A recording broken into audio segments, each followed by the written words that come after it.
ராஜமாதா அவர்களே, அதோ பாருங்கள், இளவரசர் சலீம்.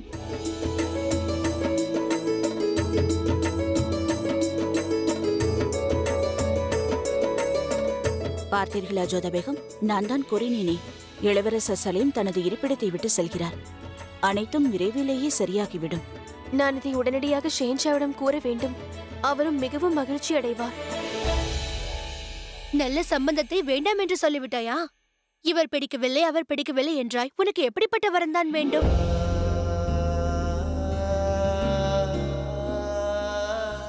சொல்கிறேன் கேள். காதலிக்காக யார் உதவி செய்கிறாரோ, காதலுக்காக இந்த உலகத்தையே எதிர்க்க தயாராக இருக்கிறாரோ, காதலர்களுக்காக தனது உயிரையே கொடுக்க தயாராக இருக்க வேண்டும். உனக்கு பைத்தியம் பிடித்து விட்டது என்று நினைக்கிறேன். நீ கூறுவது போல் கதையில் தான் நடக்கும், உண்மையான வாழ்க்கையில் நடக்காது. உண்மையான வாழ்க்கையிலும் அவ்வாறு ஒருவர் இருக்கிறார். ஓ, நீ கூறுவது அந்த குத்துப்பை தானே? ஆம், அவரேதான். அவர் மிகவும் நல்ல மனிதர். தன் நண்பனின் காதலுக்காக ஷெஹின்ஷாவிடமே போராட துணிந்து விட்டார். மிகவும் தைரியமானவர், மனதால் யோசிப்பவர், பெண்களை மதிக்க தெரிந்தவர்.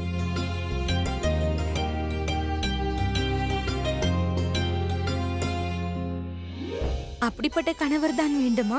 அவரை நீ காதலிக்கிறாயா? இல்லை அன்னையே, அவ்வாறெல்லாம் ஒன்றுமில்லை. என் மனதில் இருந்த விருப்பத்தையே கூறினேன். அவரை போல் ஒருவர்தான் என் வாழ்க்கையில் வர வேண்டும். உன் விருப்பப்படியே உன்னுடைய வாழ்க்கை அமையும்.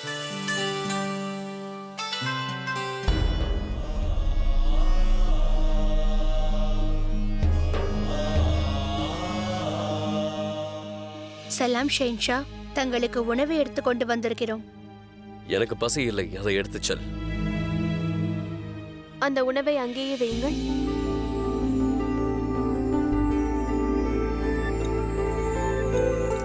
ஷெஹின்ஷா, நீங்களும் உண்ணாவிரதம் இருக்கிறீர்களா? ஷேக் பாபாவே எதுவும் சாப்பிடவில்லை, நான் எப்படி சாப்பிடுவது? என் மகன் சாப்பிடாமல் பட்டினியாக இருக்கும்போது ஒரு தந்தையாக நான் மட்டும் எப்படி சாப்பிட முடியும்?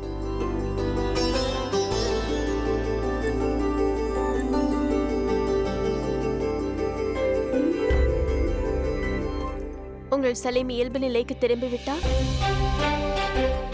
அஹம் ஷெஹின்ஷா, சலீம் பழையபடி ஆகிவிட்டான். நானே சுயமாக அவன் குதிரையில் எங்கோ செல்வதை பார்த்தேன். அவன் அனைத்தையும் மறந்து விட்டான். தாங்கள் இப்போது சாப்பிடுங்கள். குதாவிற்கு தான் நன்றி. நான் கூறினேன் அல்லவா, அவன் சீக்கிரம் சரியாகி விடுவான் என்று. நீங்கள் தவறாக எப்பொழுது கூறுவீர்கள்? ஆனால் ஷெஹின்ஷா, அவன் மனதில் இருக்கும் சந்தேகம் மட்டும் போகவில்லை. நடந்த அனைத்திற்கும் காரணம் நீங்கள்தான் என்று நினைக்கிறான். விரைவிலேயே அவன் சந்தேகத்தை நான் தெளிவுபடுத்துகிறேன். போகட்டும். நான் ஒரு விஷயத்தை உங்களிடம் கூறுகிறேன். முதலில் நீங்கள் இப்படி கவலைப்படுவதை நிறுத்துங்கள். எதற்கெடுத்தாலும் இப்போது கவலைப்படுகிறீர்கள். நீங்களும் தானே வருத்தப்படுகிறீர்கள் ஷெஹின்ஷா? ஆம், உண்மைதான். ஆனால் நான் உங்களுக்கு கூறி புரிய வைக்க முயற்சி செய்கிறேன். அதே போல் எனக்கு இன்னொன்றும் தெரியும், நீங்களும் இதுவரை சாப்பிட்டு இருக்க மாட்டீர்கள், இல்லையா? சரி, வாருங்கள், நாம் இருவரும் சேர்ந்து சாப்பிடலாம்.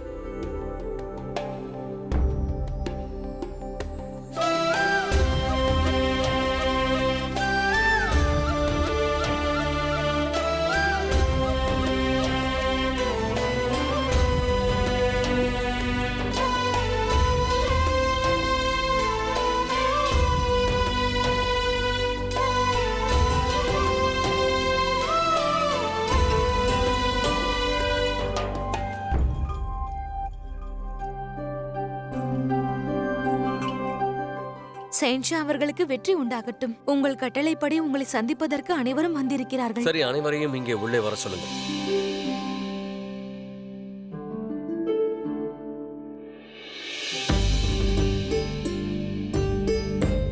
அஸ்லாம் அலைக்கும் ஷகன்ஷா. அஸ்லாம் அலைக்கும் ராஜமாதா அவர்களே. சரி ஷெஹின்ஷா, நான் செல்கிறேன். நீங்கள் இவர்களோடு பேசுங்கள், நான் பிறகு வருகிறேன். வணக்கம். சலாம்.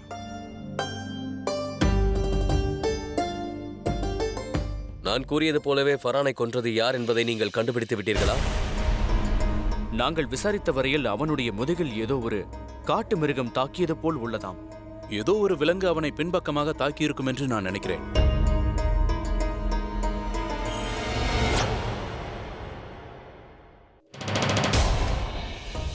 இப்படியும் நடந்திருக்கலாம்.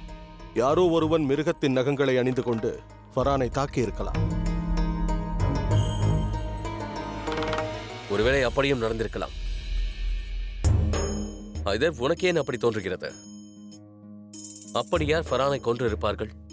என்னுடைய சந்தேகம் ஆதிவாசி ராஜகுமாரி பேலாவின் தந்தை மீதுதான். பேலா தங்களை மணந்து கொள்ளவில்லை என்றால் ஃபரானை கொன்று விடுவேன் என்று அவர்தான் கூறினார். அப்படியும் இருக்கலாம். ஆனால் அவருக்கு என்னால் தண்டனை கொடுக்க முடியாது. ஏனென்றால் அவருக்கு மேலே இருப்பவர் தண்டனை அளித்து விட்டார். அவர் மகளை இழந்து விட்டார். போகட்டும். நாம் உடனடியாக இங்கிருந்து கிளம்ப வேண்டும். உடனே ஆக்ராவிற்கு செல்ல வேண்டும். அதனால் நாளை காலை நாம் அனைவரும் ஆக்ராவிற்கு புறப்பட்டு செல்ல வேண்டும்.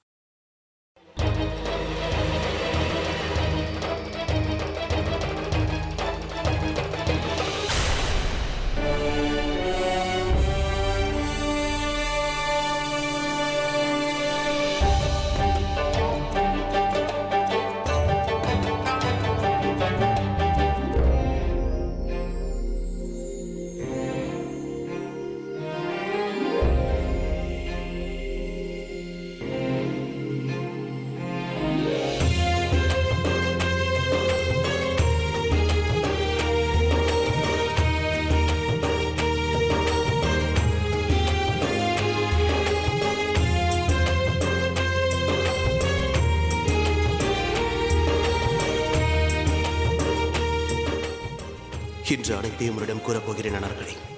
என் மனதில் உள்ள உன்னை பற்றிய நினைவுகளை சொல்லப் போகிறேன். இதை உன்னிடம் கூற முடியாமல் தவித்துக் கொண்டிருக்கிறேன். அம்மாடி நாதிரா, எவ்வளவு நேரமாக செய்கிறாய்? முதலில் இந்த பாத்திரத்தில் சிறிது தயிரை ஊற்றி பக்கத்து வீட்டில் கொடுத்து விட்டு வா. சரி அன்னையே.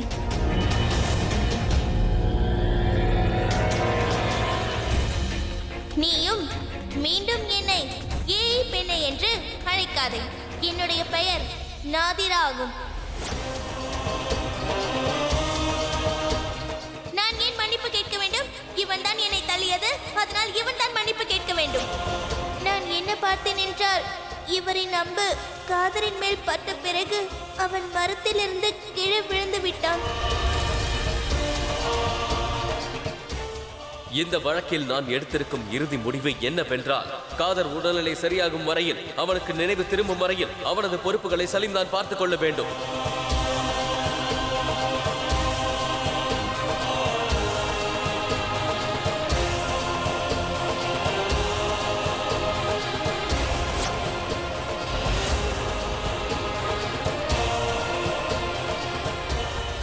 எனது தந்தை நம்பிக்கை துரோகி அல்ல. அவர் தெரியாமல் தான் அந்த தவறை செய்து விட்டார். நான் கூட தெரியாமல் தான் காதல் மீது அம்பை எய்தேன். நானும் தெரியாமல் தவறு செய்தேன். எனக்கு தண்டனை கிடைத்ததல்லவா? இப்பொழுது நீயும் அனுபவி.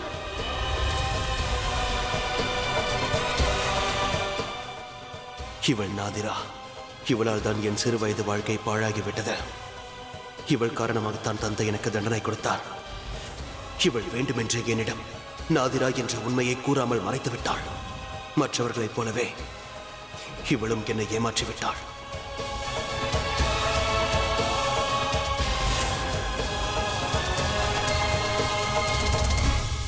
யா அல்லாஹ், நடந்த அனைத்தையும் மறக்கும் சக்தியை எனக்கு கூட.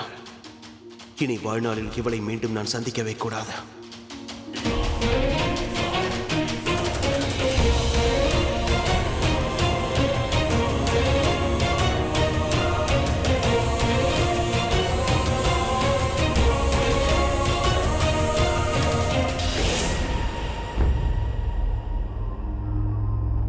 ஹைதர். ஆதாப் மாமா அவர்களே. ஆதாப். உட்கார். நீ ஒன்றை அறிவாயா ஹைதர்? ஒவ்வொரு நாளும் உனது புத்தி கூர்மையைக் கண்டு நான் பெருமை கொள்கிறேன் ஹைதர். வயதில் சிறியவனாக இருந்தாலும் உனது சாதுரியத்தால் எவ்வளவு திறமையானவர்களையும் நீ பின்னுக்கு தள்ளிவிடுவாய். மாமா அவர்களே, இந்த தீயை பார்த்தீர்களா? இந்த தீயால் எரிக்கவும் முடியும், சமைக்கவும் முடியும். என் மனதில் இருக்கும் பழிவாங்கும் தீயானது என்னை தினமும் எரித்துக் கொண்டிருக்கிறது. ஆனால் எனக்கு பல பாடங்களையும் கற்றுத்தருகிறது. இந்த தீயை பயன்படுத்தி நம்மை நாமே எரித்தும் கொள்ளலாம், ஆயுதமாக மாற்றி மற்றவர்களையும் எரிக்கலாம். என் மனதில் எரிந்து கொண்டிருக்கும் வெறுப்பு என்ற தீயானது என்னுடைய பலவீனம் அல்ல, என்னுடைய பலமாக மாறிவிட்டது. ஷபாஷ், இன்று உன்னை காண்கையில் உனது பாட்டி மகாமாங்காவின் நினைவு வருகிறது எனக்கு. என்ன சொல்கிறீர்கள்? அதாவது உனது முகம் உனது தந்தையைப் போன்றே உள்ளது. ஆனால் உனது புத்திசாலித்தனமோ அப்படியே உனது பாட்டியாரைப் போலவே அனைத்து விஷயங்களிலும் யோசிக்கிறாய். அவர்கள் அதிபயங்கர புத்திசாலி தெரியுமா? ஆதம் கானிடம் அவர்கள் எப்பொழுதும் ஒரே விஷயத்திற்காக தான் சண்டை கொள்வார்கள். அதாவது எப்பொழுதும் அவர் அவசரத்திலும் கோபத்திலும் முடிவுகளை எடுப்பார். இன்று அவர் உயிரோடு இருந்திருந்தால் உன்னை கண்டு மிகவும் பெருமிதம் கொண்டிருப்பார். மிகவும் சாதுரியமாக இன்று நீ என்ன எண்ணினாயோ அதை சாதித்து விட்டாய் ஹைதர். இன்று ஷஹென்ஷாவிற்கும் சலீமிற்கும் இடையில் மிகப்பெரிய இடைவெளியை ஏற்படுத்தி விட்டாய். உன்னை பாராட்டியே தீர வேண்டும். நீ அந்த ஃபரானை கொன்றுவிட்டு அந்த பழியை தூக்கி ஆதிவாசி ராஜா மீது போட்டு விட்டாயே. இந்த தீயை பார்த்தீர்களா? இந்த தீயால் எரிக்கவும் முடியும், சமைக்கவும் முடியும். என் மனதில் இருக்கும் பழிவாங்கும் தீயானது என்னை தினமும் எரித்துக் கொண்டிருக்கிறது. ஆனால் எனக்கு பல பாடங்களையும் கற்றுத்தருகிறது. இந்த தீயை பயன்படுத்தி நம்மை நாமே எரித்தும் கொள்ளலாம், ஆயுதமாக மாற்றி மற்றவர்களையும் எரிக்கலாம். என் மனதில் எரிந்து கொண்டிருக்கும் வெறுப்பு என்ற தீயானது என்னுடைய பலவீனம் அல்ல, என்னுடைய பலமாக மாறிவிட்டது. ஷபாஷ், இன்று உன்னை காண்கையில் உனது பாட்டி மகாமாங்காவின் நினைவு வருகிறது எனக்கு. என்ன சொல்கிறீர்கள்? அதாவது உனது முகம் உனது தந்தையைப் போன்றே உள்ளது. ஆனால் உனது புத்திசாலித்தனமோ அப்படியே உனது பாட்டியாரைப் போலவே அனைத்து விஷயங்களிலும் யோசிக்கிறாய். அவர்கள் அதிபயங்கர புத்திசாலி தெரியுமா? ஆதம் கானிடம் அவர்கள் எப்பொழுதும் ஒரே விஷயத்திற்காக தான் சண்டை கொள்வார்கள். அதாவது எப்பொழுதும் அவர் அவசரத்திலும் கோபத்திலும் முடிவுகளை எடுப்பார். இன்று அவர் உயிரோடு இருந்திருந்தால் உன்னை கண்டு மிகவும் பெருமிதம் கொண்டிருப்பார். மிகவும் சாதுரியமாக இன்று நீ என்ன எண்ணினாயோ அதை சாதித்து விட்டாய் ஹைதர். இன்று ஷஹென்ஷாவிற்கும் சலீமிற்கும் இடையில் மிகப்பெரிய இடைவெளியை ஏற்படுத்தி விட்டாய். உன்னை பாராட்டியே தீர வேண்டும். நீ அந்த ஃபரானை கொன்றுவிட்டு அந்த பழியை தூக்கி ஆதிவாசி ராஜா மீது போட்டு விட்டாயே. பிரமாதம் ஹைதர். உனக்குள்ளே உனது தந்தை ஆதம் கானின் வேகமும் மகாமாங்காவின் விவேகமும் உள்ளது. இன்ஷா அல்லாஹ் நீ மிகவும் உயர்ந்து விடுவாய். பல விஷயங்களை சாதிக்கப் போகிறாய்.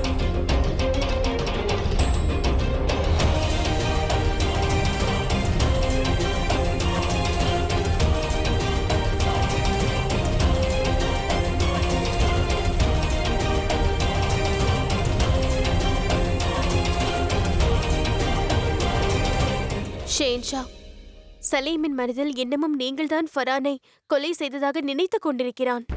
அவன் மனதிற்குள் இருக்கும் இந்த சந்தேகம் போகும் வரை நீங்களும் அவனும் நிம்மதியாக இருக்கவே முடியாது. அதனால் நீங்கள் செய்ய வேண்டியது, நீங்கள் ஃபரானுக்கும் பேலாவிற்கும் திருமணம் செய்ய ஏற்பாடு செய்ததை அவனுக்கு தெரிய வைக்க வேண்டும். அதோடு ஃபரானின் மரணத்தை பற்றியும். இன்னும் அவன் அந்த கவலையில் தான் இருக்கிறான் போல. அவன் அப்படி இருக்கும் வரை உங்களிடம் சரியாக பேச மாட்டான் ஷேன்ஷா. இந்த உண்மையை தெரியப்படுத்தவில்லை என்றால் பெரிய பிரச்சனையாகிவிடும். நம் மகன் சலீம் நம்மை விட்டு வெகு தூரம் சென்று விடுவான் ஷேன்ஷா. அதனால் நீங்கள் எனக்காக அவனிடம் பேசித்தான் ஆக வேண்டும் ஷேன்ஷா. சீக்கிரம் இந்த பிரச்சனையை முடியுங்கள்.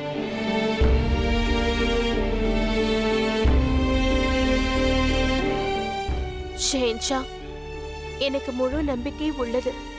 நீங்கள் சலீமிடம் பேசி புரிய வைத்தால் அவன் நிச்சயமாக புரிந்து கொள்வான். எனக்கு புரிகிறது, சலீம் உங்களிடம் அவ்வாறு பேசியது சரியில்லைதான். ஆனால் அவன் நம்முடைய குழந்தை. அவன் மனமுடைந்ததால் அவ்வாறு பேசிவிட்டான். அவனை மன்னித்து விடுங்கள் ஷேன்ஷா. ஆனால் அவன் இப்போது எங்கிருக்கிறான்? நாளை காலை நாம் ஆக்ராவிற்கு செல்ல வேண்டும். ஆமாம், ஆனால் நாம் ஆக்ரா போய் சேர வெகு நேரம் ஆகும். ஆகையால் நாம் இங்கிருந்து செல்வதற்கு முன்பு அனைத்தையும் அவனிடம் கூறிவிடுங்கள். அவன் மனதிற்குள் இருக்கும் அந்த சந்தேகத்திலிருந்து அவன் மீண்டு விடுவான். சரி. நான் அப்படியே செய்கிறேன்.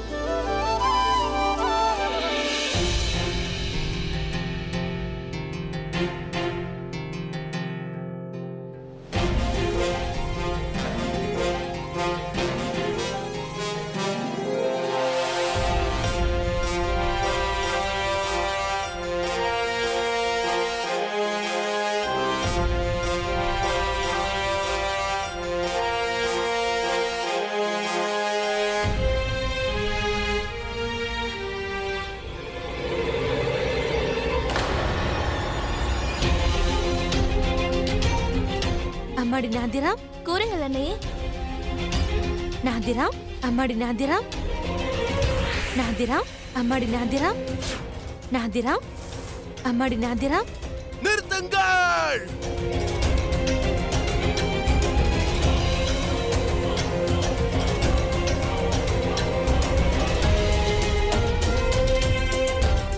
போய் வருகிறேன் என்று கூறுங்கள். தங்களுக்காக நான் காத்திருப்பேன் குது.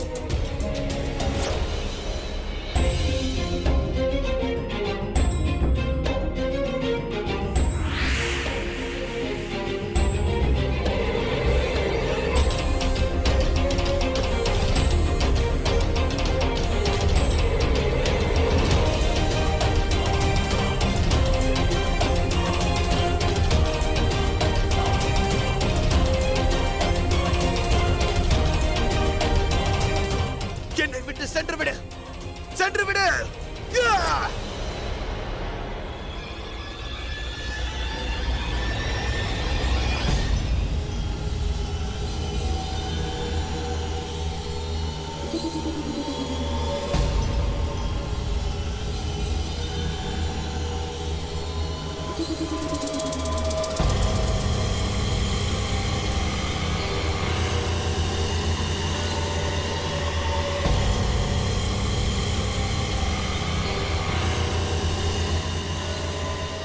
அபின் வேறு தீர்ந்து விட்டதை வேறு எங்கு வைத்திருக்கிறேன்? எங்க இருக்கிறார்? எங்க?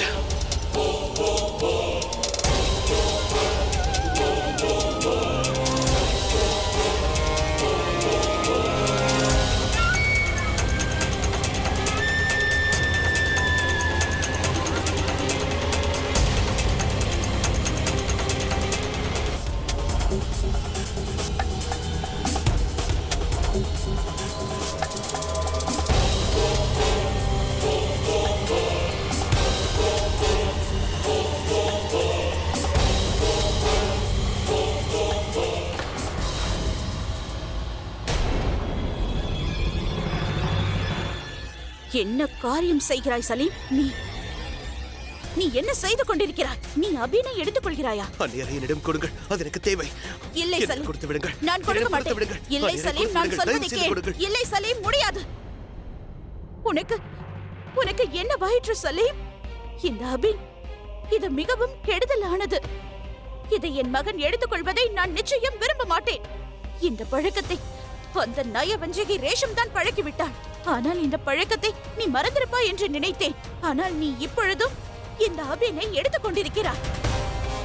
இதனால் உனது வாழ்க்கை அழிவதை என்னால் பார்க்க முடியாது. அந்நியரை தயவு செய்து சிறிதாவது கொடுங்கள். முடியாது சலீம், நிச்சயம் முடியாது. உன்னை இந்த போதையின் பிடியிலிருந்து நிச்சயமாக விடுவிப்பேன். இது இல்லாமல் என்னால் இருக்க முடியாது. தயவு செய்து என்னிடம் கொடுத்து விடுங்கள். இனி இது இல்லாமல் தான் நீ வாழ்ந்தாக வேண்டும். இது உனது தாயின் கட்டளையாகும். தாங்கள் எனக்கு கட்டளையிடும் அனைத்தையும் நான் கேட்கிறேன். இதை மட்டும் கொடுத்து விடுங்கள். சிறிதளவு கொடுங்கள், சிறிதளவு. நான் உங்களை கெஞ்சி கேட்கிறேன். தயவு செய்து கொடுத்து விடுங்கள். சிறிதளவு கொடுங்கள். என்னால் அது இல்லாமல் இருக்க முடியாது. கொடுத்து விடுங்கள். நீ என்ன செய்கிறாய் சலீம்? சிறிதளவு கொடுங்கள். போதும், போதும் சலீம். சரி, என்னால் புரிந்து கொள்ள முடிகிறது. இதை அவ்வளவு விரைவாக விட்டுவிட முடியாது. ஆகையினால் கடைசி முறையாக உனக்கு இதை தருகிறேன். அதுவும் சிறிதளவு. இதற்கு மேல் உனக்கு கிடைக்காது.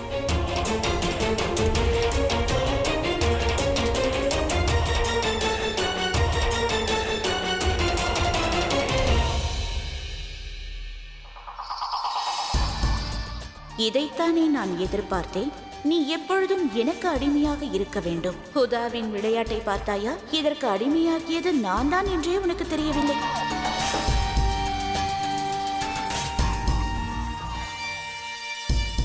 பார்த்து சலீம், அமர்ந்து கொள்.